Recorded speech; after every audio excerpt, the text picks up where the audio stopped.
ഈ ലോകത്തുള്ള എല്ലാ ജീവജാലങ്ങൾക്കും ജീവിക്കണമെങ്കിൽ എന്താണെങ്കിലും തല വേണം. തലയുണ്ടെങ്കിൽ മാത്രമേ നമുക്ക് ഭക്ഷണം കഴിക്കാനും ശ്വസിക്കാനും എല്ലാം തന്നെ നമുക്ക് സാധിക്കൂ. എന്നാൽ നിങ്ങൾ എപ്പോഴെങ്കിലും മൈക്ക് ദ ഹെഡ്ലെസ് ചിക്കനെ പറ്റി കേട്ടിട്ടുണ്ടോ? 1945 യുണൈറ്റഡ് സ്റ്റേറ്റ്സിലെ ഫ്രൂട്ടയിലായിരുന്നു സംഭവം. സെപ്റ്റംബർ 10 ലോയിഡ് ഒൽസനും തന്റെ ഭാര്യ ക്ലാരയും കൂടിയിട്ട് ഫ്രൂട്ടയിലുള്ള അവരുടെ ഫാമിൽ കോഴികളെ കൊന്നുകൊണ്ടിരിക്കുകയായിരുന്നു. ഏകദേശം 40 കോഴികളെ കൊന്നതിന് ശേഷം മരിച്ച കോഴിനെ കിടക്കുന്ന സമയത്താണ് അവർ കണ്ടത്. പെട്ടെന്ന് അതിലൊരു കോഴി തലയില്ലാതെ ഓടുന്നതായിരുന്നു അവർ കണ്ടിട്ടുണ്ടായിരുന്നത്.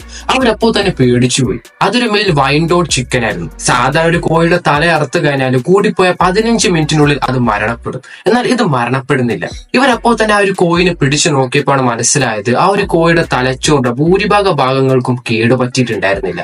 പിന്നെ അപ്പോ തന്നെ ചോര കട്ട പിടിച്ചതും കൊണ്ട് ചോര വാർന്ന് മരിച്ചു പോയിട്ടുണ്ടായിരുന്നില്ല. അതിൽ തോന്നുന്നൊരു കൗതുകത്തിൽ അവർ ആ ഒരു കോഴിയെ കൊന്നില്ല, അതിനെ വളർത്തി, അതിനൊരു പേരും ഇട്ടുകൊടുത്തു, മൈക്ക്.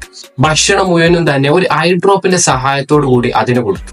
പിന്നീട് ആ ഒരു കോഴി 1 വർഷവും 6 മാസവും കൂടി ജീവിച്ചു എന്നാണ് പറയപ്പെടുന്നത്. അപ്പൊ ഈ ഒരു അറിവ് നിങ്ങൾക്ക് പുതിയതാണ്. തീർച്ചയായും ലൈക്ക് ചെയ്യാനും ഫോളോ സബ്സ്ക്രൈബ് ചെയ്യാനും ഒന്നും മറക്കണ്ട. അടുത്തോടെ കാണുന്നവരെ ബൈ.